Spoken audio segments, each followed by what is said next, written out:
Seguimos acá en Hagamos Democracia, este domingo 21 de julio del 2019, hablando de control social, participación y acceso a la información. Estamos con Marco Quisbert, el facilitador de incidencia política de la organización Participación, Control Ciudadano y Social, Juan Carlos Núñez, director de la Fundación Jubileo, y Sergio Arnaya, de la Fundación Construir. Les decía en el intermedio, y quiero comenzar con Marco, que, por ejemplo, la ciudadanía no tiene acceso a ciertas cuestiones que son de manejo público y que se realizan en un gabinete, en las oficinas de un partido político, como son las encuestas. Frecuentemente escuchamos decir: la encuesta tantos dice que tal candidato está primero en las preferencias, si el voto fuese hoy. Pero si fuese mañana, creo que ya no sabemos qué pasaría, ¿no? Y si el voto fuese hoy, gana tal. Y aparecen los partidos políticos y dicen: ah, no, pero nosotros tenemos una encuesta que mandamos a hacer nosotros, o columnistas que dicen: según las encuestas que tiene tal o cual partido político. Eso no es así. Según las encuestas que tienen ellos, o están aumentando o están disminuyendo. ¿Quién nos engaña? ¿Los partidos, las encuestadoras, los que fabrican encuestas? ¿Quién nos engaña? Alguien nos está engañando. Pues la verdad, esto hay que tomarlo también con pinzas, ¿no? Porque una encuesta la podemos hacer a la misma muestra, donde está la misma población, en una semana y en la siguiente semana, y hasta los resultados pueden variar, ¿no? Entonces lo que generalmente va a pasar es que cada uno va a salir con su encuesta. Yo tengo mi muestra con tales personas, yo partido X tengo mi encuesta con tales personas, y van a marcar tendencias. Al final el propósito de estas encuestas es, por un lado, generar tendencia, ¿no? Políticamente hablando, nosotros como sociedad tendemos a irnos hacia el primer lugar, ¿no? Al que está punteando la encuesta, nos vamos a sumar si estamos indecisos, ¿no? Porque no queremos estar con los últimos, con los que van a perder. Hay diferentes factores subjetivos ahí. Salvo que sea familiar, salvo que sea un familiar, ¿no? Que pucha, lo vamos a apoyar incondicionalmente, digamos, sí, ¿no? Salvando ese tema, pues pasa por ahí. Yo recuerdo un poco lo que pasó en Estados Unidos justo en las elecciones, cuando salió Bush, ¿no? Donde las cadenas de televisión ya anunciaban que Gore había ganado en Miami. Bush hijo, ¿no? Ajá, claro, Bush, H. Bush, ¿no? Entonces ya decían las cadenas de televisión, generalmente la CNN y las que eran más afines al Partido Demócrata, que ha ganado Gore. Mientras tanto, en Fox, que es también ya de línea conservadora, decían que no, que había ganado Bush, ¿no? George W. Bush. Y entonces se inició un debate. A partir de eso se ha generado una tendencia que hasta ahora la respuesta no se ha dado, ¿no? La respuesta oficial nunca se ha hecho el conteo, al final no se sabe quién ha ganado, pero ya los tiempos han sucedido y finalmente Bush ha sido presidente, y con lo que ha sucedido en Estados Unidos. Entonces, pero las tendencias... ¿Quiere que agregue un paréntesis? En esa elección se denunció fraude en Estados Unidos, porque se había anunciado que Al Gore era presidente electo, y algo ocurrió en el estado de la Florida y se denunció fraude. Y esta denuncia de fraude está en un documental de Michael Moore, y también está en un documental del propio Al Gore, que se hablando del medio ambiente, dice: en aquel entonces, bueno, no voy a decir lo que ha ocurrido en el estado de la Florida, porque no voy a retroceder, pero pasó algo misterioso. Fraude en los Estados Unidos, aunque usted, amigo oyente, no lo crea. Eso fue así. Claro, es que justamente ese es el tema. Ya nos hemos quedado con incertidumbre, porque en su momento el gobernador era el hermano del que estaba siendo postulado a presidente, que era George W. Bush. Entonces ha habido mucha oscuridad ahí, ¿no? Entonces si decimos que eso, que no era una encuesta, ya era una elección, ha sido manipulada. Entonces de las encuestas también a eso quiero llegar, ¿no? Que las encuestas van a tener el propósito que quien las está promocionando, básicamente. Y en política es promocionar a nuestro candidato. Si él está primero en las encuestas, que la sociedad vea esas encuestas y también se vaya alineando con ese candidato. En política es así, ¿no? ¿Y lo lograrán? A ver, la encuesta es una foto del día. Es como, a quienes nos están escuchando, es cuando uno se saca la foto y después dice, mira, esto nos hemos sacado tal día, así estábamos, sonriendo, amargados, tristes, pero esa es la imagen, y es de ese día, es la percepción de la población en ese momento. Al día siguiente puede haber pasado una noticia que cambie totalmente la opinión de la gente. Por lo tanto, las encuestas recogen percepciones de la población y en un momento concreto dado, y por lo tanto así es que hay que considerarlas, en el entendido de que debería ser simplemente una referencia, pero no es la verdad absoluta. Y por otro lado, lo que sí deberíamos, y hablando hoy del acceso a la información, el tema de la transparencia, creo que es obligación de las empresas levantar su ficha técnica y hacerla pública, de cómo lo han hecho, cuál es la cobertura que han tenido, cuál es el margen de error que tienen al levantar esa encuesta. Es decir, todos estos elementos, ¿no? En el momento en el que se hizo el levantamiento de la encuesta, normalmente, José Luis, en Bolivia, creo que pocas, si no es que tal vez ninguna en estos últimos años, han tenido posibilidades de levantar información en la realidad rural y dispersa. A lo más que se llegan con las encuestas son capitales de departamentos, ciudades intermedias. Entonces no es el reflejo del país, no es la foto de todo el país en ese momento. Pensamos que el peso que tiene el ámbito rural es casi del 35% en la opinión, y esa es a veces absolutamente ignorada en las encuestas. Entonces hay que tomarlo en esa dimensión, no hay verdades absolutas, es simplemente una referencia de un momento en el que se sacó esa fotografía a la gente cuando se le ha pedido su opinión, y lo que ha expresado es su percepción la población, ¿no? En esa dimensión, y por lo tanto no son temas, y ahí está pues el manejo político, ¿no? Cada uno creo que tiene debajo de la mesa su resultado, que dice, no, a mí me ha salido esto, a mí salió el otro, no, por si acaso. Por si acaso. Entonces creo que hay que tomarlo en esa dimensión, y creo que el ciudadano es quien tiene que tener la capacidad de poder ser crítico con estos temas. Exigimos a las empresas cuán es fiable su información de ese recojo, y para eso tiene que presentar su ficha técnica. Y el ciudadano deberíamos tener la obligación de saber leer una ficha técnica para saber exactamente de qué estamos hablando cuando tengamos una encuesta al frente, ¿no? Y lo peor a veces es que cuando salen los resultados, que son datos, son cifras frías, la interpretación y el análisis ya puede ser distinto. Es lo que nos pasa en la economía, José Luis. Nosotros en el jubileo le decimos al gobierno, ustedes tienen los mismos números que nosotros publicamos, porque siempre basamos en información oficial, pero la interpretación es distinta. Y eso es lo que pasa también con las encuestas, cómo interprete uno u otro, y eso lo vemos en los medios de comunicación. Es interesante ver si sale una encuesta, el titular que tiene un medio u otro difieren totalmente a veces, pero es por la mirada de análisis y la tendencia que tenga cada uno en su opinión, ¿no? ¿Cuánto costarán las encuestas, una encuesta a nivel nacional que incluya ciudades intermedias y algo del campo, digamos? ¿Cuánto costará, no? ¿Cuál será el precio? Que no es barato, no es barato. No, no es barato. De hecho hay distintas metodologías de estudio electoral, y una de ellas es la encuesta. En otro momento hay la encuesta boca de urna, y otro estudio es el conteo rápido.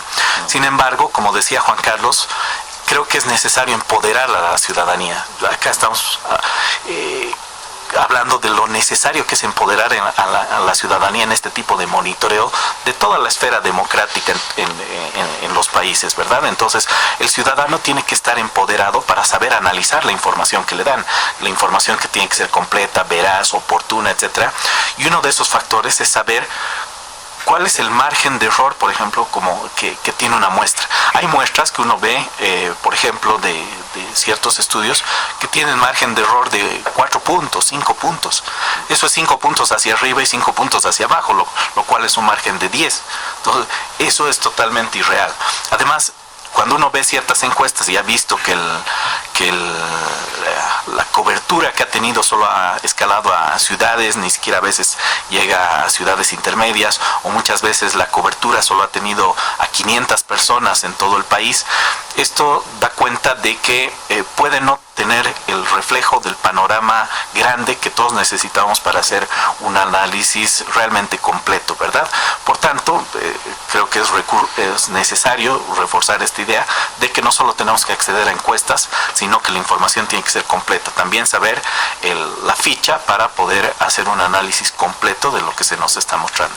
A ver, ¿quién de nosotros se anima a decirle a la población que con las encuestas nos engañan, que no las tomemos en cuenta, que si no conocemos la ficha no nos sirve, que es el retrato de un momento? ¿Nos están engañando con las encuestas? A ver, yo creo que hay que ponerle en la dimensión de lo que es una encuesta.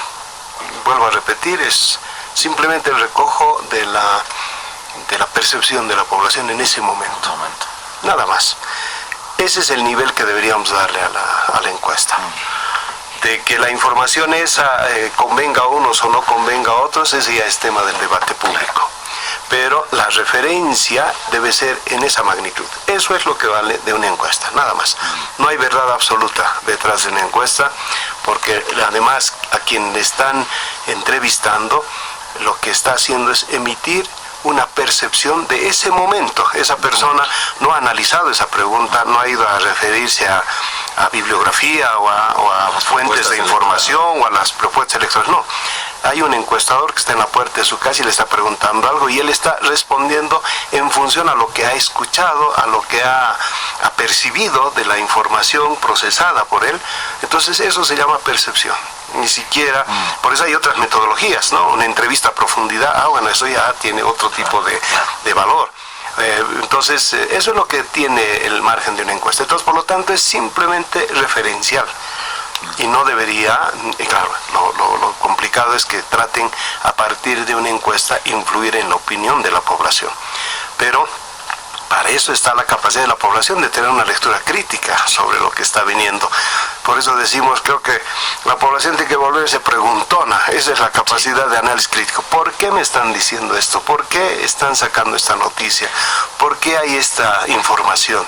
Siempre buscar el origen. Creo que esto es fundamental. Eso es una capacidad de análisis crítico que deberíamos ir formando en la ciudadanía. Bueno, no sé si han percibido los oyentes, pero hay dudas en esta mesa sobre las encuestas y yo dudo mucho más porque recuerdo que la primera encuesta fallida de la cual tuve conocimiento puntualmente fue en la elección en la década de los 80 en Nicaragua, cuando estaba el actual presidente de Nicaragua con Violeta Chamorro, y todas las encuestas, todas le daban como ganador al actual presidente. Y ganó Violeta Chamorro por una diferencia muy grande. Fue la primera mujer que fue presidente en Nicaragua. Y a partir de ahí yo le puse el ojo a las encuestas y encontré gran cantidad más encuestas fallidas que acertadas, ¿no? En muchos casos realmente era ridículo, ¿no? Como en el caso de la elección del presidente Morales el año 2005, donde las encuestas no lo daban por ganador ni en sueños y apareció ganando la elección con un 53.7%. Ese nivel de equivocación tenemos en las encuestas, ¿no? Y así en todas partes, si vamos preguntando o escarbando la historia de las encuestas. Sí, pero José Luis, sí, su jefe de campaña del presidente Evo era el embajador norteamericano, pues ¿no? Él ha tenido que influir mucho para que las encuestas no vayan en ese sentido. Me imagino que sí. Bueno, vamos a una nueva pausa, el tiempo pasa volando, ¿no?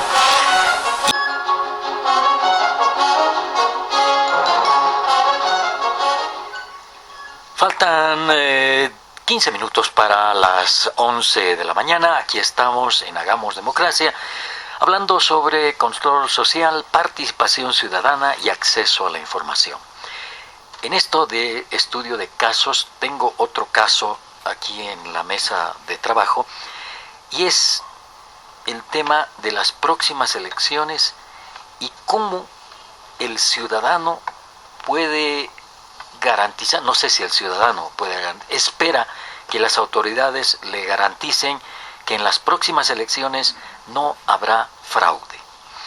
¿Es seguro el sistema de votación que tenemos en Bolivia o tiene sus resquicios?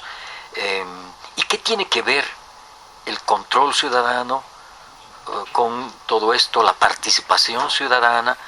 ¿O quién tiene que dar garantías de que no habrá fraude, de que es un proceso limpio, que tiene sus errores, pero que no habrá fraude? ¿Puede el ciudadano garantizar eso? Comenzaremos por Marco esta vez. Bueno, de hecho el ciudadano, nosotros como institución además promovemos la participación del ciudadano, no desde un enfoque político partidario, sino político ciudadano, y es asumir ese compromiso de corresponsabilidad en cualquier proceso de la gestión pública. Ahora, como promotores de la democracia, tenemos que confiar en la institucionalidad de las instituciones dedicadas a esto, en este caso el órgano electoral. Entonces, con sus bemoles y demás dificultades, tenemos que suponer que sí tiene las herramientas para que funcione, o sea, creer que todo va a salir bien. Pero ahora, ¿dónde está el control que podemos hacer nosotros como ciudadanos? Un primer momento, porque generalmente nos quedamos con ir a hacer a dejar nuestro voto y ya hemos cumplido, ¿no? Después nos vamos a hacer nuestra parrilladita o nuestra comidita y tal. No, pero no volvemos, por ejemplo, al conteo para ver cómo han sido los resultados, ¿no? Y ahí es un primer control que ya tenemos como ciudadanos, es tener la posibilidad de ir. Sabemos que hay delegados de los partidos, no están incluso identificados estos delegados, pero el ciudadano como tal, el ciudadano de a pie, que de repente incluso no muestra su color político hasta el momento que marca en la papeleta, porque hay un montón de factores que pueden influir en su voto, ¿no? Entonces hasta ese momento, muchos, incluso yo me incluyo, que hasta el momento que estamos haciendo el voto, tal vez no hemos estudiado a conciencia el programa de gobierno, o incluso ni siquiera conocemos a nuestros candidatos, pero por lo menos con variables macroeconómicas o tendencias más, miramos nuestro bolsillo primero, de repente qué tan estable estamos, entonces de acuerdo a eso vamos votando. Pero entonces, ¿qué me queda? Si mi voto ya de por sí no es tan responsable, porque no me he leído ni siquiera el plan de gobierno y he valorado, ¿no? Y cuál era el mejor. Entonces, ir a controlar, ¿no? Cómo se está desarrollando. Y generalmente las mesas cierran 4 o 5 de la tarde, ya están cerrando, 6 en algún caso, ¿no? Pero ya ir a ver desde ahí, darse el tiempito de ir a ver.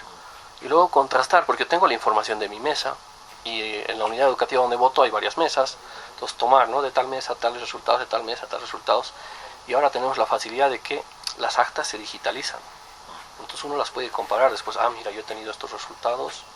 A mí lo que me preocupa en esta lógica de fake news, personalmente, ¿no? Lo digo, es que yo tomo unos datos, aparezcan escaneadas las actas reales en el órgano electoral, pero por el WhatsApp circulan ya actas adulteradas, ¿no? Que van a generar molestia en la población, ¿no? En la perspectiva de boicotear incluso un proceso electoral. Y me sostengo, en democracia nosotros tenemos que confiar en que las instituciones están respondiendo para lo que están hechas. Esa es la institucionalidad. Entonces por ahí tenemos que empezar a abordar, ¿no? Y asumir la corresponsabilidad nosotros también de hacer este control.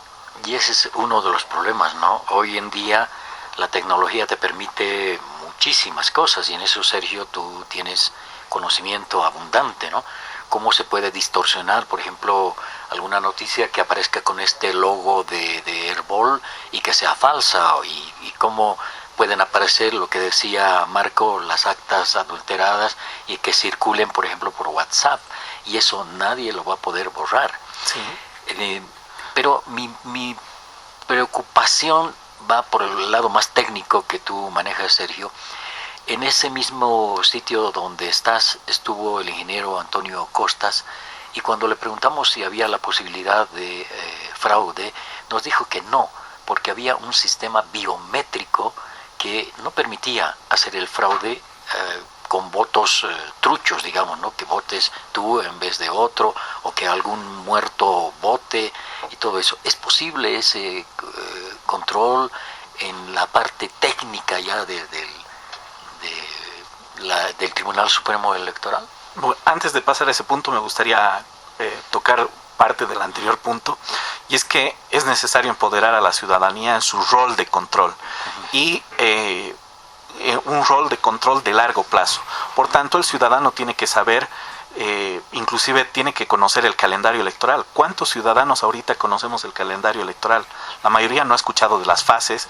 Yo me acuerdo que en anteriores procesos, en algún momento, se vio que hasta mañana tiene tal plazo para que el ciudadano haga tal cosa, pero el órgano le estaba avisando un día antes a la ciudadanía y a los que se han podido enterar en la ciudad esta fase del proceso. Por tanto, es necesario empoderar la acción ciudadana de control social. Bolivia es uno de los países donde la jornada electoral esencialmente ha sido pacífica, participativa, pero tiene que ser una participación también de ciudadanía activa. Y esta ciudadanía activa es no solo ir a votar, sino también ir a controlar su voto, sacar foto a las actas. Mucha gente sabe que o por desconocimiento muchas veces, inclusive cuando está en el recinto electoral le dicen no puede sacar foto al acta. ¿Dónde dice que no se puede sacar foto al acta?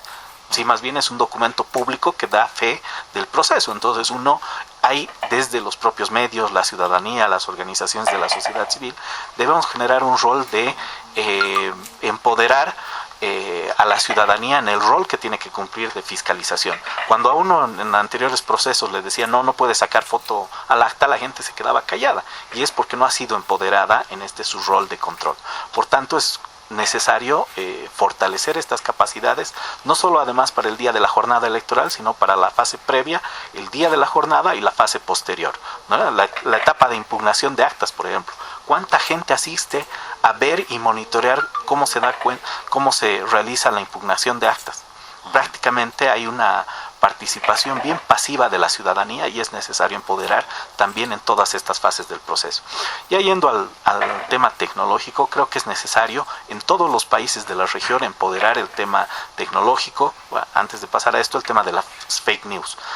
En todos los procesos que estamos viviendo en el mundo hay fake news y está acompañado del misinformation. El misinformation es esa masificación o esa distribución masiva de información falsa. Entonces, ¿qué estamos haciendo? No solo para luchar contra las fake news, sino contra el misinformation, que tal vez es la mayor ramificación de una información falsa en el escenario. Por tanto, hay dos escenarios ahí con los cuales comenzar a trabajar y ver qué acciones e iniciativas se pueden desarrollar. Pero también es necesario ver el tema de la seguridad, ya yendo al punto que me consultabas. ¿Por qué? Porque es necesario en todos los aspectos y en todos los procesos electorales empoderar la seguridad ciudadana. Por ejemplo, el anterior proceso electoral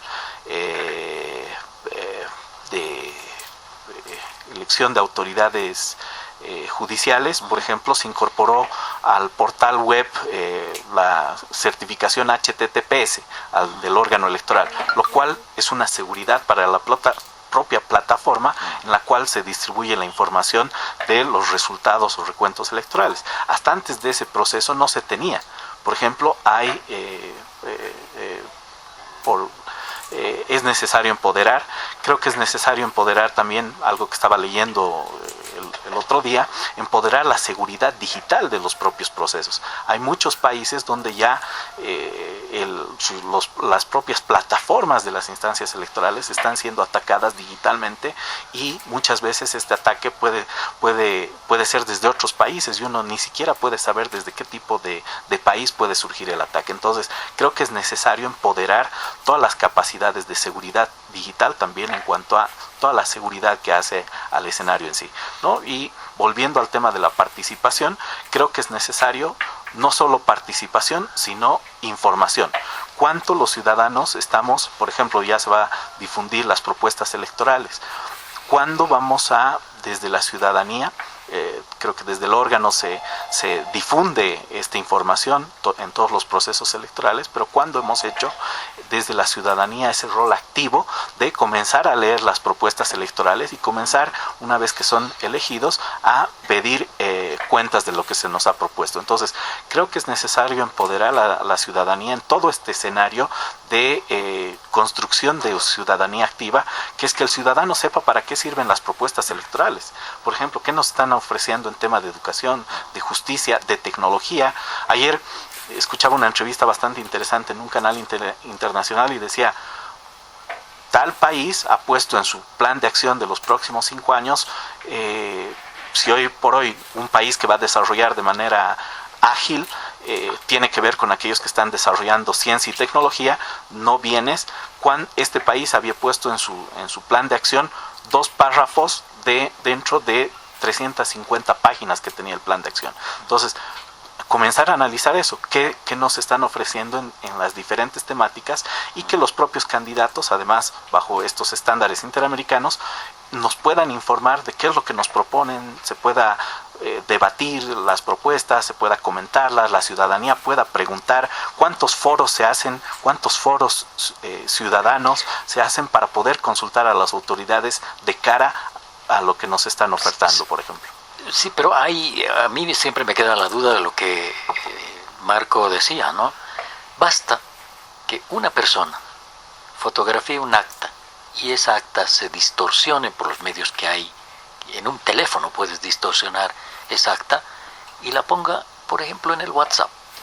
Y eso circula sin freno alguno por todo el país en cuestión de segundos.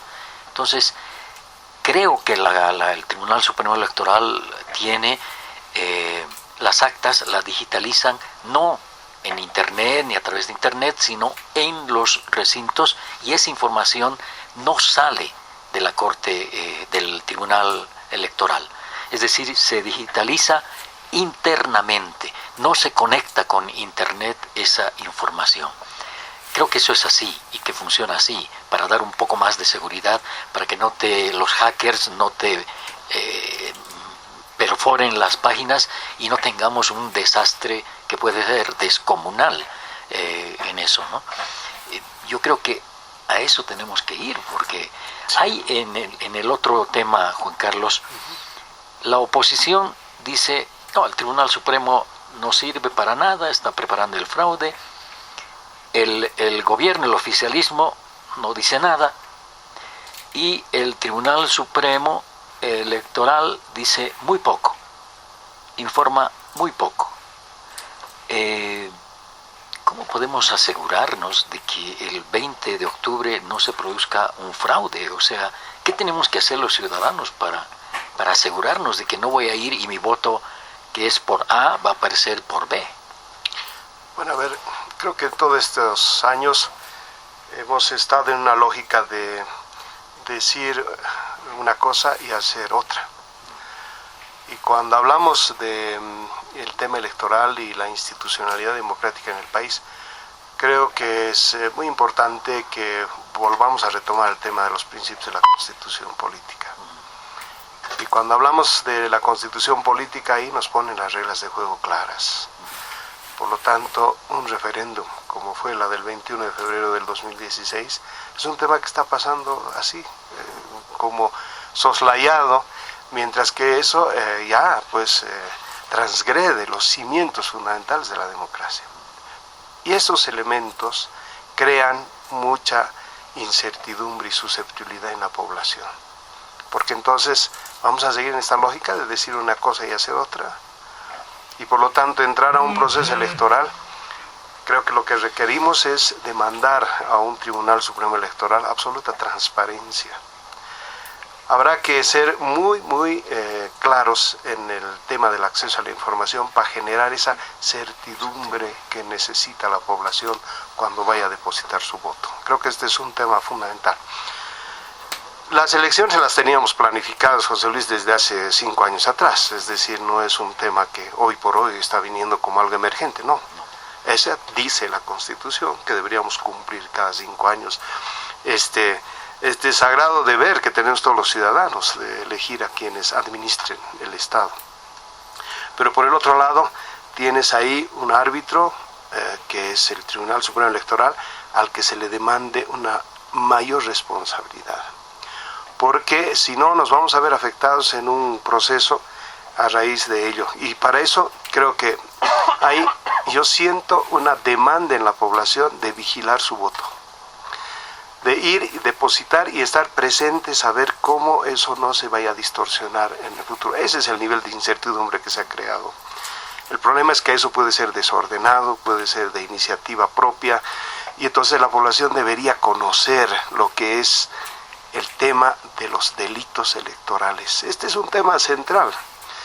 Para por un lado, detectar lo que está pasando con esa lógica, pero por otro lado, para no cometerlo, porque puede haber mucha gente que por defender su voto transgreda alguna norma que lleve a anular esa mesa.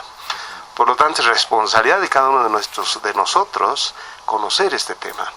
Y eso es acceso a la información, esa es obligación del Tribunal Supremo de difundirlo, para que todos los ciudadanos sepan cuáles son las reglas de juego cuando vamos a estar ese día, el 20 de octubre, en los recintos electorales.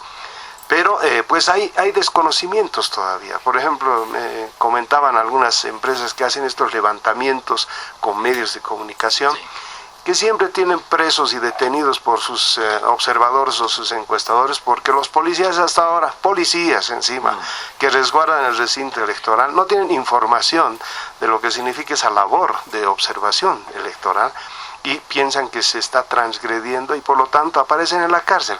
Nos decían que esas empresas tienen que tener una previsión de sacarlos después de las 8 o 10 horas de comisarías a los pobres observadores, encuestadores que han estado contratados para ese trabajo.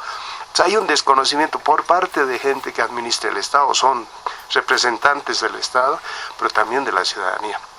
Ojalá vayamos mejorando estos procesos. Pero vuelvo a repetir, estamos entrando en un proceso electoral ahora, en un ambiente de incertidumbre, en un ambiente de desconfianza, que la institucionalidad democrática no le ha otorgado esa seguridad y esa garantía a la población. Ese es el ambiente en el que vamos a entrar. Pero por otro lado, también en la ciudadanía hay un pragmatismo utilitarista, le podemos decir, que si hoy día estamos un poquito mejor que antes, a veces eso influye en cómo decida, pero por favor no veamos solamente el día a día, sino veamos el futuro, el mediano plazo en el país. Creo que eso, y lo digo abiertamente, sin tener ninguna tendencia a alguno u otro partido, sino por la preocupación del país en un mediano plazo, y que estos candidatos hoy deberían darnos certidumbres de cómo va a ser el futuro, que no sea un proceso electoral donde vamos a apostar por el desastre en el país. Si todos vayamos por solamente nuestra solucioncita de hoy día, de la coyuntura, y no pensar el mediano y largo plazo en el país, porque después nuestros hijos y nuestros nietos, José Luis, nos van a cobrar la factura de lo que hayamos hecho este 20 de octubre. Bueno, ahora nos toca identificar la emisora en este domingo, en el que estamos acá en Hagamos Democracia, transmitiendo para todo el país, para todo el territorio de Bolivia. Seguimos acá con Marco Quisbert, coordinador de Participación, Control Ciudadano y Social, Juan Carlos Núñez, director de la Fundación Jubileo, Sergio Ardaya de la Fundación Construir. Creo te he cambiado el cargo, Marco, facilitador de incidencia pública, ¿no? Y estamos hablando sobre cómo la ciudadanía puede controlar el voto, participar en temas como las encuestas, y habrán otra gran cantidad de temas que tenemos que controlar los ciudadanos, ¿no? Como esto que estamos hablando el día de la votación, que tengo entendido, no sé si ustedes recuerden, que hay un acta en cada mesa que al final del conteo de los votos se firma por los delegados que están ahí, y esa acta, que tiene medidas de seguridad, ya como son ahora, como un billete, digamos, como un billete de dinero, como el dinero, y esa acta es el único documento válido que no se puede impugnar ni ante el Tribunal Supremo de Justicia que está en Sucre. Eso sigue vigente, y entonces el ciudadano tiene que saber que esa acta es inamovible, que no puede tener tachaduras ni nada por el estilo, y que esa acta está controlada por los ciudadanos que asisten a la votación y que son delegados de esa mesa. Es así, ¿verdad? Sí, efectivamente, ¿no? En sí el acta es como que el documento que resume los resultados de la elección, que además solo se firma cuando todos han validado que el proceso ha sido correcto, ¿no? Por eso tenemos delegados de diferentes partidos. Y entonces, por tanto, eso ya es un documento prácticamente decisión del soberano que no debería ser adulterado, ¿no? No tiene que tener enmiendas, obviamente, esa es una de las condicionantes de esta acta, ¿no? Ahora, pensando un poco en el proceso electoral, que justamente yo creo que en el sistema electoral boliviano tenemos el equilibrio entre los mecanismos digitales y los mecanismos físicos, que en muchos casos cuando se avanza demasiado a que el voto sea totalmente digital es más susceptible de fraude porque tú no sabes qué está pasando en la cajita negra que le llamas computadora, ¿no? Pero en cambio cuando tú tienes este tipo de documentos físicos, con las medidas además que tiene, ¿no? Se habla mucho de las medidas biométricas, que incluso esto pasa luego a un sobresellado que después se hace llegar a la corte, al tribunal departamental en este caso, y son quienes realmente hacen la transcripción y digitalización de esta acta. En todo ese proceso hay mecanismos de seguridad, pero como ciudadano yo tengo la boleta física que puedo verla en el momento que hago mi votación, si tiene las firmas correspondientes de los delegados de mesa. En el acta puedo ver si son los mismos, bueno, no me acordaré de la boleta, pero por lo menos ver que están los delegados, ¿no? que están firmando esa acta, no la boleta, el acta, y eso luego tiene que enviar y seguir su curso. Pero ya es un documento que nos da bastante confiabilidad de que el proceso se ha llevado adecuadamente, ¿no? Porque el acta no la van a firmar si es que algún delegado de algún partido no está de acuerdo con los resultados. ¿No tienes algo? Hay un punto más. En el acta también se recaban las observaciones que pueda haber de los votantes en la mesa. Entonces es necesario que la ciudadanía sepa esto. ¿Por qué? Porque si ha habido observaciones de alguna persona que vota en la mesa, el acta también debería registrar esa información. ¿Por qué? Porque esta información en el acta con la observación va a ir en ese momento al recuento nacional, etcétera, pero también se va a poder observar este tipo de observación y esto da curso también a la fase de impugnaciones, ¿verdad? Entonces, la información que se haya podido recabar sobre impugnaciones queda registrada en el acta. Tocando el tema del voto electrónico que también nos comentaba acá nuestro amigo, es necesario creo que es importante recalcar la forma en la que votamos en el país, que todavía sigue siendo la física, ¿verdad? ¿Por qué? Porque el ciudadano estamos hablando de participación ciudadana, métodos de transparencia, tiene mayores mecanismos de generar un proceso participativo de control, pero también de transparencia sobre cuál es el recuento de votos, cómo se meten los votos al acta, cuál es el conteo, etcétera. Entonces creo que es altamente necesario. ¿Por qué? Porque en el mundo hay una disyuntiva entre el voto electrónico y el voto tradicional. Es más, en muchos países hay observaciones al voto electrónico.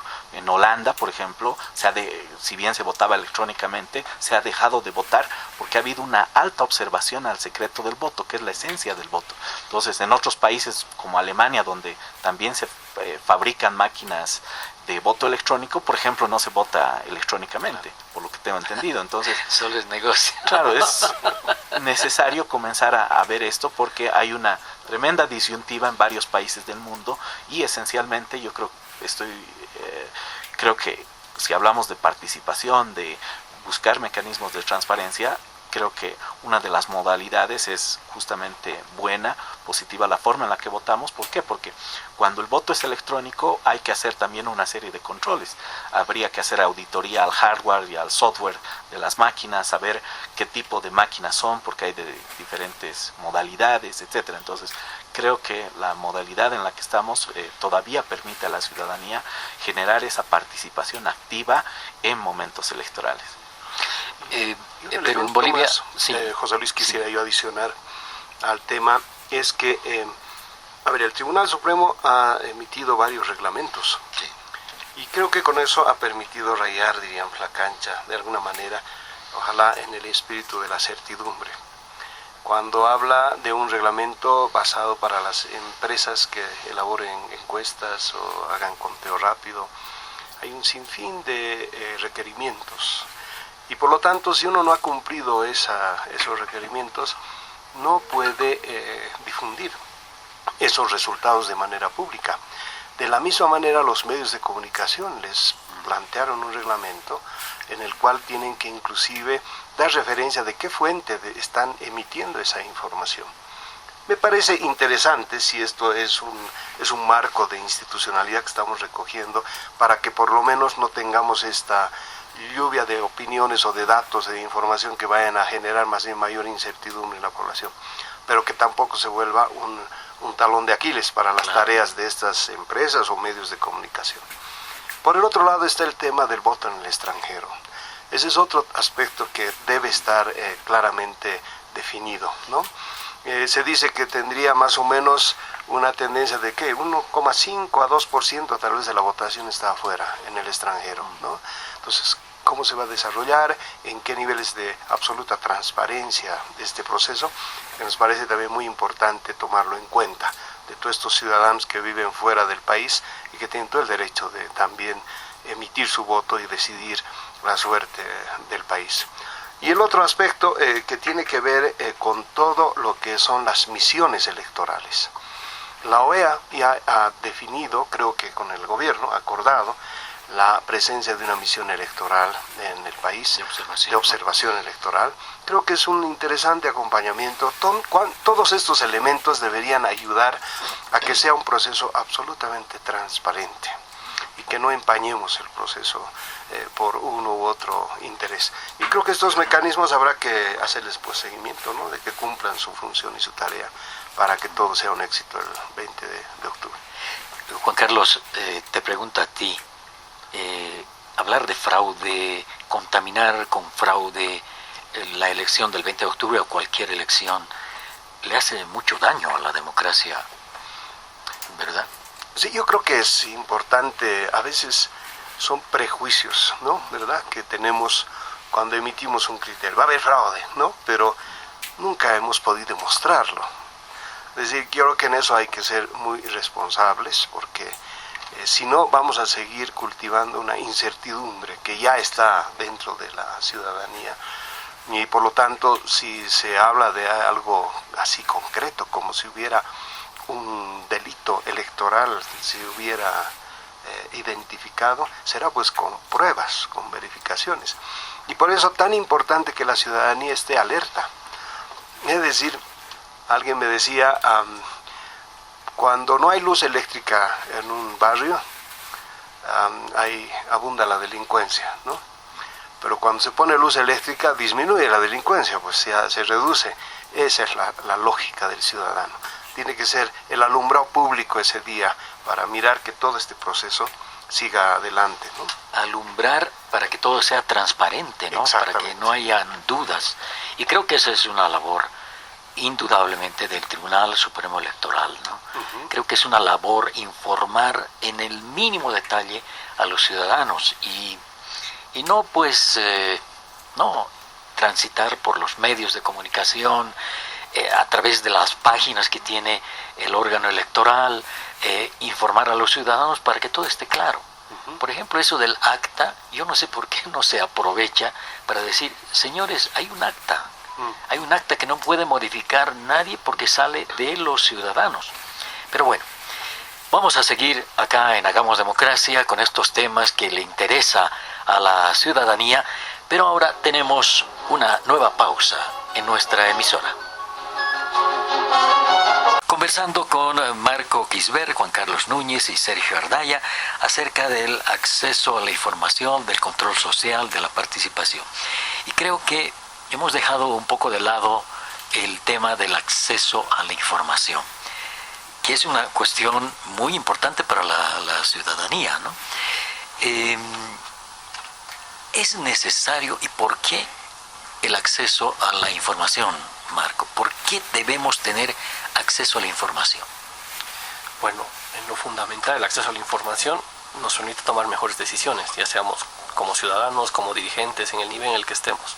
Mientras más información tengamos, es más fácil tomar las mejores decisiones. Ahora, en lo que específico a lo que es participación y control social, es bastante inherente el acceso a la información, porque yo no puedo ejercer mi derecho de participación o de control social si no tengo acceso a información, ¿no?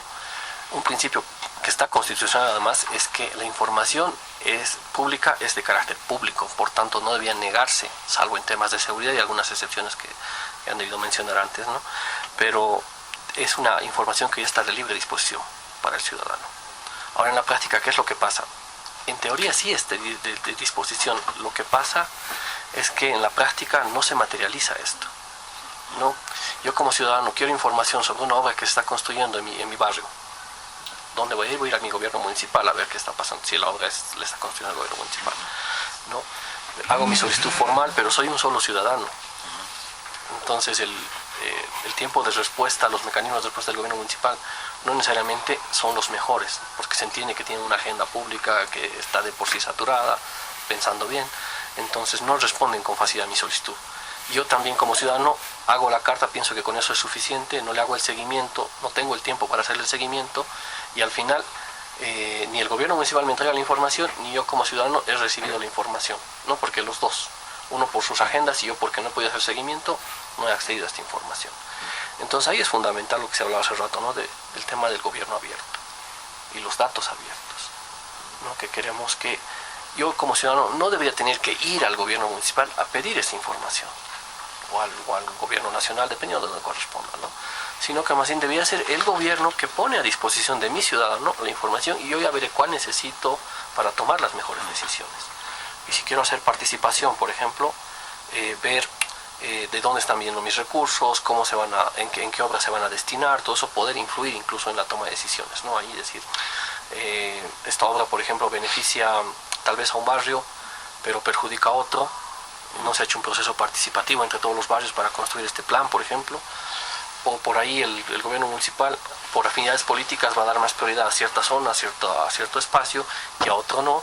Entonces no hay, como no tengo yo acceso a la información de cómo se está planificando esto, difícilmente puedo hacer una parte. Y el control menos, ¿no? Nosotros hicimos como Red de Participación Ciudadana justamente un pequeño estudio el año pasado, en sí lo levantamos en 6 meses, donde se evidenciaba que el control social es lo que está más debilitado, ¿no? en el nivel municipal, ¿no? Por un lado, porque el gobierno municipal no asegura mecanismos de control social, no abre espacios para el control social, o no los formaliza con la necesidad, con la prioridad necesaria, y por otro lado, que el ciudadano tampoco asume la corresponsabilidad. En esto que decía Rato, de yo voy y presento mi carta, pero no le puedo hacer seguimiento, ya sea por falta de tiempo, por falta de voluntad, o incluso por falta de conocimiento, que en muchos casos también es eso. No hago el control respectivo, o ni siquiera sé quién es el control social, ¿no? Entonces, con la ley se ha abierto muchas posibilidades de control social, pero también se han cerrado la aplicación práctica, ¿no? Y ahí es donde estamos fallando. No hay una receta para decir, estos son los procesos de participación, estos son los procesos de control social. Más depende de la dinámica municipio-ciudadano, o bueno, dependiendo, ¿no? Si quiero hacer control social al Ministerio de Justicia, veré también en qué ámbitos y cómo hacemos ese control social. Ahora, ¿quién le tiene terror a la ley de acceso a la información? Bueno, antes una fe de ratas. Hace rato dije que Alemania era la que fabricaba las máquinas, acabo de corroborar, y no es así. De hecho, todavía no votan, entonces esa fe de ratas era necesaria. Perfecto. En cuanto al acceso a la información, creo que Bolivia tiene bastante avance normativo en cuanto a la constitución política del Estado. De hecho, la Constitución garantiza en bastantes artículos el acceso a la información que tenemos los ciudadanos y todas las esferas de escrutinio público que le podemos hacer a la gestión pública. Sin embargo, somos uno de los 2 países que todavía no tiene una ley de acceso a la información, y el momento que se trabaje una ley deberá hacérselo en base a la Ley Modelo Interamericana de Acceso a la Información Pública, que es la que marca los lineamientos que deberían tener las leyes de los países de las Américas, que además ha sido esta ley modelo aprobada por Bolivia en el pleno de la Organización de los Estados Americanos. Creo que es sumamente importante ver que el acceso a la información hoy por hoy ha revestido, con la aprobación de la Ley Modelo Interamericana, que la cual es bastante interesante, ha revestido bastantes, siendo recurrente, nuevos alcances. Por ejemplo, antes las autoridades podían decir, cuando alguien consultaba información sobre el patrimonio, por ejemplo, de las autoridades, podía decir, no, este es mi derecho a la privacidad y yo no tengo por qué dar información. Esto ya en base a los estándares interamericanos, por ejemplo, ha ido cambiando ya estos últimos años. Hoy por hoy, en función de que el interés ciudadano es mayor, inclusive una autoridad ya está obligada a transparentar, por ejemplo, sus bienes. Entonces, Desde el 2010 que se aprueba esta ley modelo interamericana ha habido bastantes cambios en los alcances que tiene el derecho de acceso a la información hacia los ciudadanos. De hecho, uno de esos alcances es que la ley antes era concebida como uno de los pilares de lucha contra la corrupción. A partir del año 2010 ya no solo es uno de los pilares de lucha contra la corrupción, sino es uno de los catalizadores del desarrollo.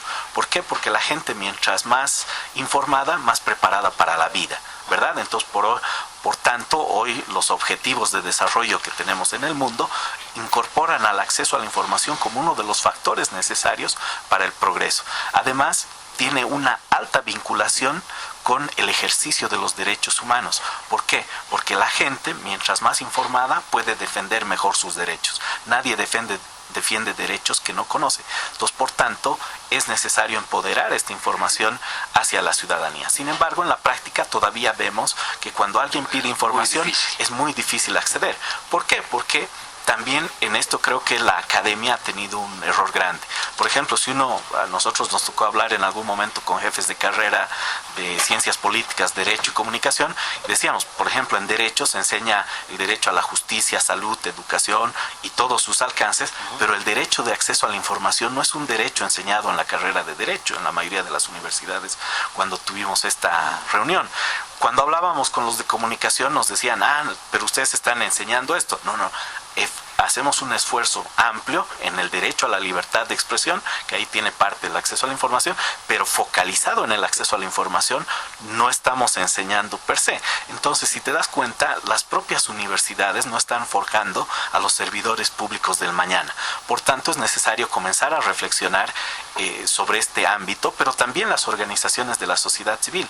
¿Por qué? Porque las organizaciones de la sociedad civil no están al tanto de que este es un derecho, trabajan muchas de las temáticas, pero cuando dicen, oye, trabajaremos el tema de acceso a la información, te dicen, no, ¿yo por qué tendría que trabajar eso si trabajo temas de medio ambiente, temas de violencia, etcétera? Pero cuando en su trabajo del día a día te das cuenta que para ejercer su trabajo de mejor manera, de manera más efectiva, necesita información. ¿Por qué? Porque no puede acceder a estadísticas, no puede acceder a informes, etcétera. Entonces creo que es necesario empoderar, pero también acompañar esto de esfuerzos desde el propio Estado en concientizar y sensibilizar a los propios servidores públicos en que este es un derecho y los alcances del derecho. ¿Por qué?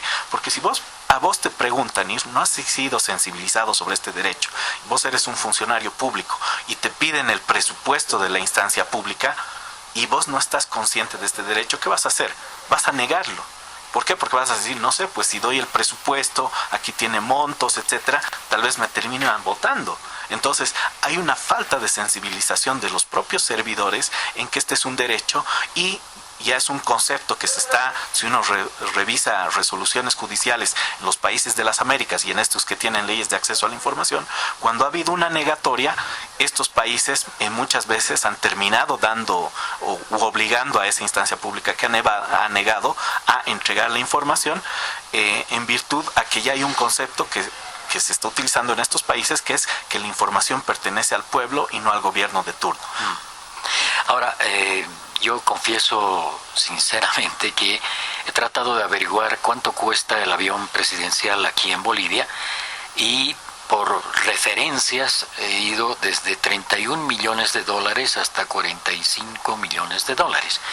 Cuando busco el precio real de ese avión, me he topado con un muro porque no hay por ningún lado. Yo a través en la computadora, en el teléfono, no hay cómo pueda averiguar cuánto cuesta realmente el avión presidencial de Bolivia.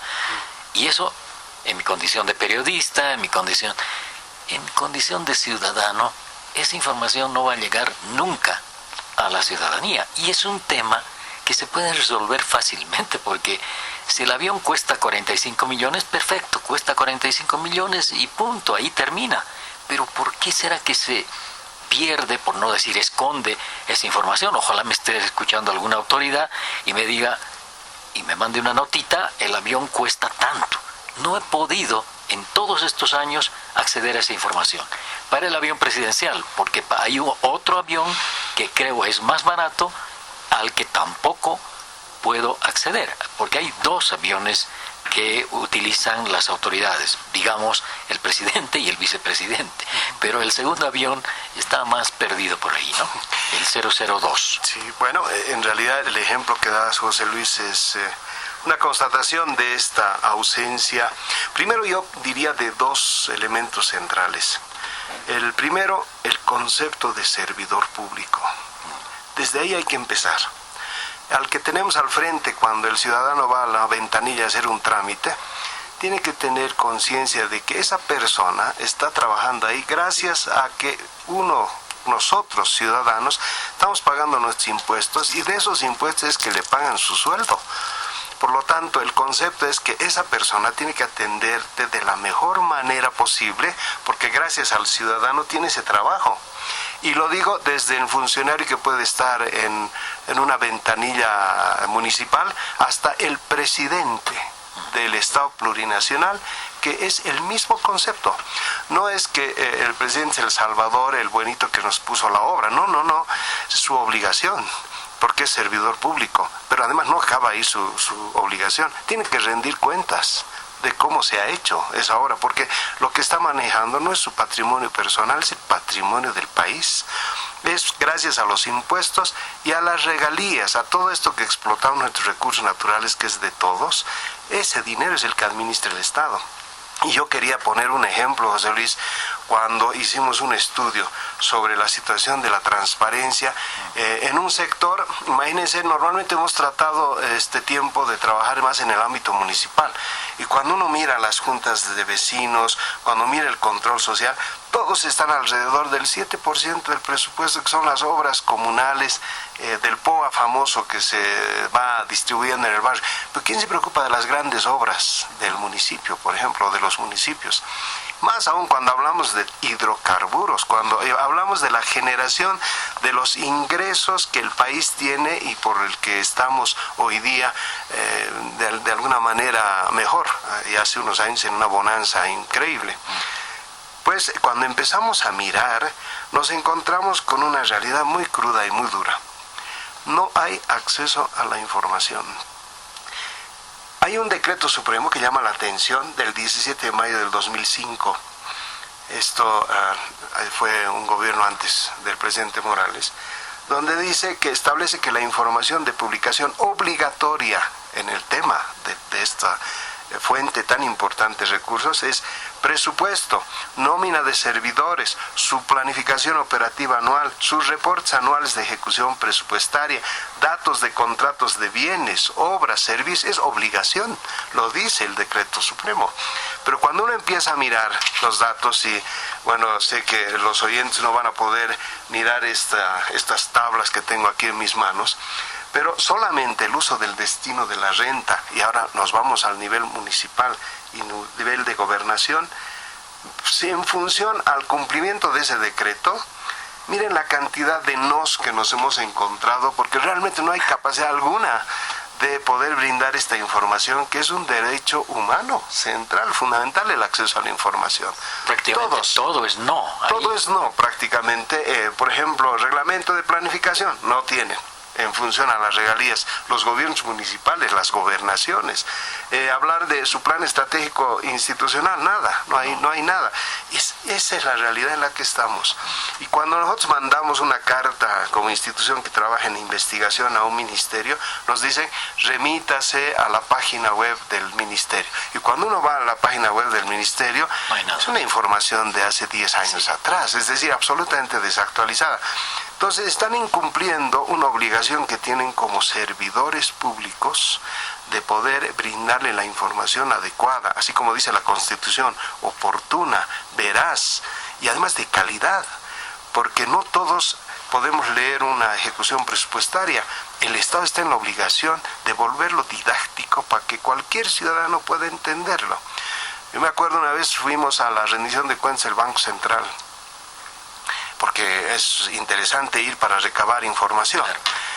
Entregaron una hojita con filas y columnas y todas llenas de números. Era la ejecución presupuestaria. Y claro, habían compañeros de organizaciones sociales con sus vistosos ponchos allá para estar en la sesión de la rendición, y la hoja la movían de un lado a otro a ver si se podía comprender lo que había ahí. Ni siquiera nosotros, con la capacidad técnica que tenemos, podía ser fácil comprensión ese tema.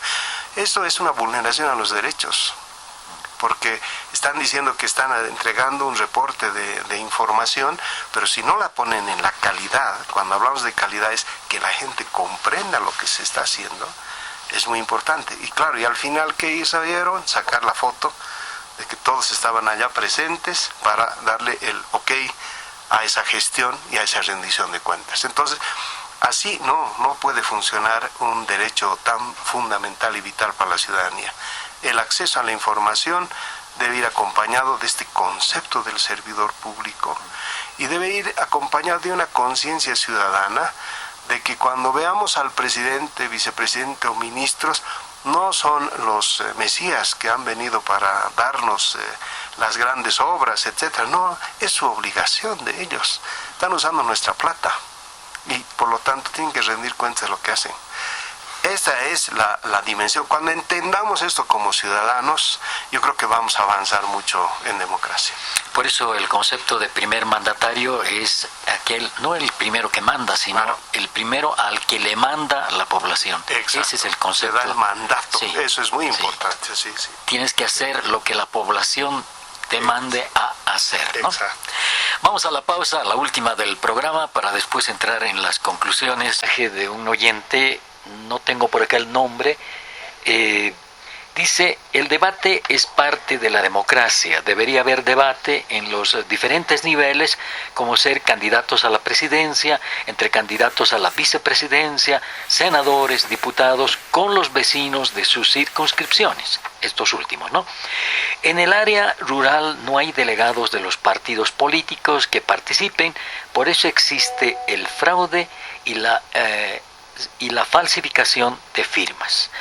Ángel Gemio es el que nos envía, gracias a nuestro oyente, el que nos envía esto, ¿no? ¿Qué hay de respuesta para el ciudadano? Bueno, sobre el debate, eso también es obvio, ¿no?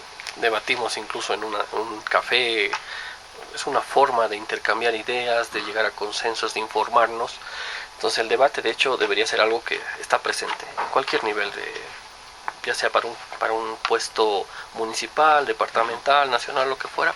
Debería haber esa capacidad, porque también es la verdad los únicos momentos en los que como ciudadanos los conocemos, ¿no? Porque después ya llegan a sus puestos y casi que no los volvemos a encontrar, ¿no? Entonces, ya se hacen difíciles. Se hace más inaccesibles, digamos, ¿no? Entonces, eso sí, respecto a los fraudes, yo creo que es algo que hay que manejar con mucho cuidado, ¿no? Porque ya decía al inicio, tenemos que confiar en la institucionalidad. Ahora es cierto que el desplazamiento de un equipo, de una delegación de cierto partido, sea difícil llegar hasta la punta del cerro, es complicado porque implica un tema de costo, logística, pero también puede ser que en esa punta del cerro no haya un partidario de ese partido, entonces no hay delegado, no hay quien, no va a haber un votante por ese partido. También hay que tener claridad en eso, ¿no? Es decir, no queramos poner delegados de todos los partidos en todos los lugares cuando tal vez ni siquiera hay electores de ese partido. Yo lo del fraude sí lo manejaría con más calma, ¿no? Bueno, sí, un punto. Los estándares interamericanos establecen que en cuanto a información en momentos electorales tiene que haber amplio debate de ideas, propuestas, y que la ciudadanía pueda acceder a toda la información posible de un proceso electoral, no solo de los candidatos, sino también del proceso, para tener un voto consciente e informado, entonces para tomar las mejores decisiones, ¿verdad? Entonces es necesario que se hagan desde la instancia electoral, desde la ciudadanía, desde las organizaciones de la sociedad civil, desde las universidades, etcétera. En momentos electorales debería haber la mayor promoción de este tipo de espacios. ¿Por qué? Para que el ciudadano pueda acceder. Obviamente el órgano electoral por recursos no va a poder llegar a toda la ciudadanía. Entonces, fruto de todos estos actores, universidades, sociedad civil, medios, etcétera, debería haber una estrategia para que en la mayor medida posible la ciudadanía pueda acceder a información sobre sus candidatos, quiénes son, qué trayectoria tienen, qué hoja de vida han tenido, qué propuestas nos hacen, etcétera, ver si sus propuestas aterrizan en concreto.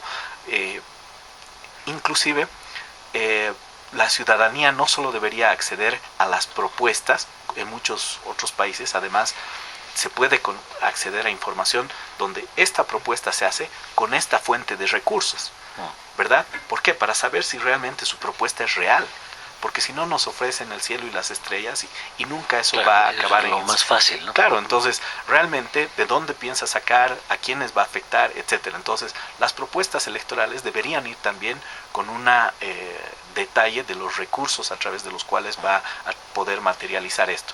Pero además, ya en cuanto a información, yo creo que es necesario siempre los debates. De hecho, hay una tendencia en el mundo dados estos estándares, de que las personas que además por voluntad propia se han puesto como candidatos puedan asistir a los debates. Más aún, si el voto es obligatorio, el debate entre las autoridades debería ser obligatorio, ¿verdad? A ver, yo quisiera complementar con otro elemento importante, porque muy bien nos decía el oyente, es valioso el debate, pero también hay que mirar qué niveles debemos exigirle la ciudadanía a quien vamos a elegir, porque hay pues reglas de juego claras. Hay una norma que establece los distintos niveles del Estado. Entonces, cuando hablemos de obras, tenemos que hablar con el futuro alcalde o con el futuro gobernador, porque ellos son los que manejan la plata y le llega, ese es el nexo directo de recursos al ciudadano de manera concreta. Pero cuando hablemos con los diputados, senadores, estamos hablando de políticas públicas. Por ejemplo, y lo que pasa es que eso se distorsiona. Ahora seguro que vamos a estar escuchando en varias circunscripciones a estos candidatos ofreciendo alumbrado, empedrado, haciendo de alcaldes, ¿no? Y en realidad no es su competencia. Esos diputados que vayamos a elegirlos o a esos senadores tienen que traernos propuestas de políticas públicas. Por dar un ejemplo, el tema de cómo se va a mejorar el destino de los recursos de los hidrocarburos, por ejemplo. Ese es un tema de política pública, de cómo se va a generar un adecuado ingreso, cómo se va a hacer la redistribución para que esos alcaldes y gobernadores que reciben la plata puedan destinar de mejor manera sus recursos. Pero ¿quién va a decidir la suerte de la composición de ese recurso para ser redistribuido en el país? El Parlamento. Y se va a discutir para la elaboración de una ley. Ese es el nivel. O la violencia contra la mujer, que realmente se ha vuelto un tremendo drama. ¿Qué proponen los diputados en cuanto a la aplicación de políticas públicas que vayan a prevenir y vayan a sancionar? Entonces, ese es el nivel de debate que deberíamos tener antes del 20 de octubre. Después de estas elecciones nacionales, iremos a debatir ya la situación concreta del barrio, de la zona, de la ciudad, del departamento, a ver qué nos proponen los gobernadores y los alcaldes para los planes de desarrollo, para mejorar las condiciones de vida de la gente. Entonces, son distintos niveles. Lo que pasa es que en este último tiempo esto se ha distorsionado. Y cuando hablamos de la desinstitucionalización del Estado, ese es el efecto. Lo estamos viendo al vicepresidente inaugurando una acera, una escuela. Esas son tareas de alcaldes. O el Evo Cumple, que está haciendo escuelitas, coliseos. Esa es tarea de los alcaldes. Lo que debería hacer el gobierno central es canalizar esos recursos a través de los alcaldes o los gobernadores para que ellos cumplan las obras. Pero estamos en una tarea de hacer un paralelismo y está distorsionando absolutamente las atribuciones y competencias del Estado. Hay UPRE, esta unidad de proyectos especiales que maneja el Ministerio de la Presidencia. Tiene más recursos que todas las gobernaciones juntas. Ese es el presupuesto que manejan.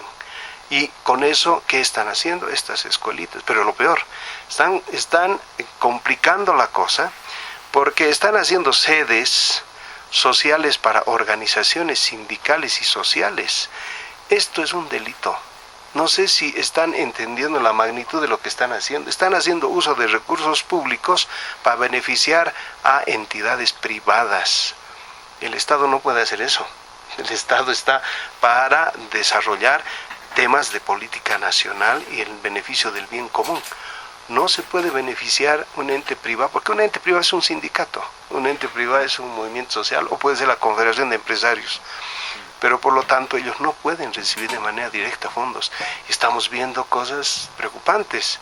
Choferes que ganan el porcentaje del peaje de la autopista que está manejado en cuentas hasta privadas. Estos temas tenemos que ajustar y eso tiene que ver con atribuciones y competencias, y ojalá pues este tema electoral nos ayude también a los ciudadanos a educarnos en qué tenemos que ir demandando, a qué nivel de Estado, para que realmente tengamos coherencia en lo que vamos a hacer como gestión pública. Como último, les pido por favor, a ver, digámosle al ciudadano qué es lo que debe hacer para empoderarse y ejercer el control ciudadano, la participación ciudadana y creo más adelante el acceso a la información. ¿Qué es lo que debe hacer en una frase el ciudadano? Bueno, primero asumir esa corresponsabilidad como ciudadano, ¿no? Porque si no tiene la voluntad de participar en las decisiones que toman en la gestión pública, mucho menos se va a educar, se va a informar, va a acceder a información, va a tratar de conocer cómo puede articular su trabajo con el trabajo que está haciendo la gestión pública, ¿no? Entonces es eso. Asumir la corresponsabilidad, yo siempre apunto a eso, ¿no? Que el ciudadano asuma esa corresponsabilidad y a partir de eso ir hilando, se va a informar, se va a comunicar, va a buscar instancias, cómo están trabajando esto, y va a llegar a ser un proceso más sostenible en el tiempo, ¿no? Porque si no hay voluntad, pues no pasa nada. Bueno, ahí un punto es necesario empoderar desde el Estado para que la información llegue al ciudadano, ¿verdad? Como decíamos, los servidores no saben que este es un derecho y no saben los alcances de este derecho. Pero también desde el otro lado hay que generar demanda. Entonces, la demanda es el ciudadano que pide información. Y el ciudadano no siempre pide información. De hecho, hicimos un estudio hace varios años y solo casi el 58% de la gente sabía que el acceso a la información era un derecho. Entonces, esto quiere decir que de 10, prácticamente 1 sobre la media sabía que el derecho de acceso a la información es su derecho. Entonces es necesario empoderar a la ciudadanía en el ejercicio de este derecho, pero también viene ligado al tema de la participación ciudadana. Es necesario fortalecer la participación ciudadana porque si uno revisa los estudios, la POP, desde hace 15 años, 20, tenemos cada vez mayor normativa en la región que garantiza la participación ciudadana en la esfera pública. Sin embargo, cuando uno ve las estadísticas, cada vez el ciudadano participa menos, ¿verdad? ¿Por qué? Porque se ha tergiversado la participación ciudadana, lo llaman a uno a debatir tal proyecto a nivel subregional, nacional, etcétera. Claro, y dicen, esto se ha aprobado con participación ciudadana. ¿Por qué? Porque aquí todos estaban, pero si uno revisa el documento, desde el documento que ha entrado hasta que ha salido, no ha cambiado nada. Entonces, no puede concebirse como participación ciudadana si esa participación no es efectiva y si no tiene impacto. Si no se ha cambiado nada con esa participación, no es participación ciudadana y es un proceso que tergiversa el derecho democrático a la participación y por tanto cada vez hay menos participación, cada vez el ciudadano quiere participar menos. ¿Por qué? Porque dice, ve innecesaria su participación, ilegítima, etcétera, pero si bien estos estudios que dicen que cada vez el ciudadano participa menos, por ejemplo en su esfera municipal, uno de los temas es que si bien no es objeto de estudio, uno de los análisis que se hace es la falta de información, ¿verdad? A nivel nacional, subnacional, etcétera. ¿Por qué? Porque el ciudadano no va a querer participar y tener una participación, un escrutinio público efectivo si no tiene información. Entonces la información es el detonante o es el paraguas de transparencia, es el paraguas de control social, es el paraguas de participación ciudadana. Por tanto, deberíamos ponernos como meta la ley de acceso a la información pública, una ley, además, que cumpla los estándares interamericanos. Juan Carlos. A ver, yo creo que tenemos que dejar ya esa actitud de lo que pasa cuando vas a un circo, ¿no? Estás mirando al que está equilibrando y dices, mira, se va a caer, y cuando se cae le dices, mira, te he dicho, te vas a hacer.